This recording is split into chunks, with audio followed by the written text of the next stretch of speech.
Mr. Berry, can you explain us what about is the Square Kilometre Array project?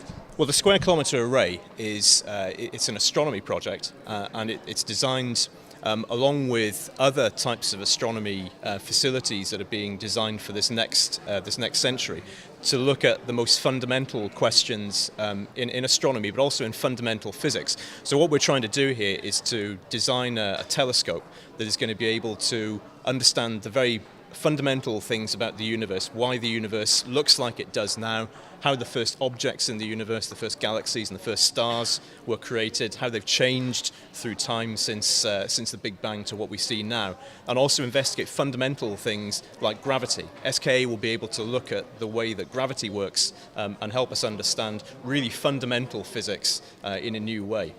And your project is a very good example how important is the cooperation between different scientific and research infrastructure in order to bring a result. Can you tell us more about this?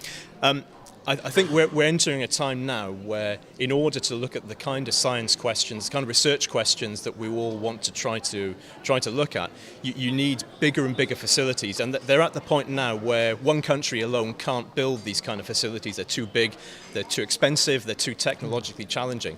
So increasingly we're in a world where there's greater cooperation, whether that's cooperation across Europe or cooperation across the world. And SKA is, I think, pretty unique in the way that we have a project which features researchers, scientists, engineers and policymakers and governments from 5 continents around the world. It really is a global challenge, and you need that kind of scale of project and that scale of investment to be able to build something on the scale that SKA will be when it's in operation.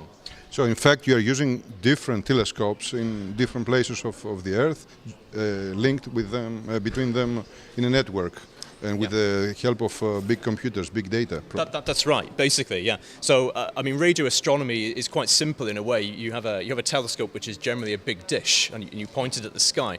But in order to get the kind of capability that we now need, the way that you do that is you use lots of different dishes or other types of antennas, and as you say, you connect them together, and you're able to look at them as if they're one single instrument looking at the sky. But in order to do that, with SKA, in the first phase, we're going to build around 250 dishes in southern Africa and about 250,000 other types of antennas in Australia as well. And the kind of data that you will be generating off those dishes and those antennas, it'll be around about 20 times the current amount of traffic that's going through the internet at the moment. So it's a huge challenge, it's a huge data challenge, and I think SKA probably is the big data science project globally at the moment in order to be able to handle that kind of data. And a country like Greece could participate in a project like this, and in which terms? Absolutely. So one of my jobs as Director of Policy is to try to develop the legal framework, the governance arrangements, and also basically put the funding model together, so work out who it is that's going to be paying for the project, on what basis they're going to be doing so.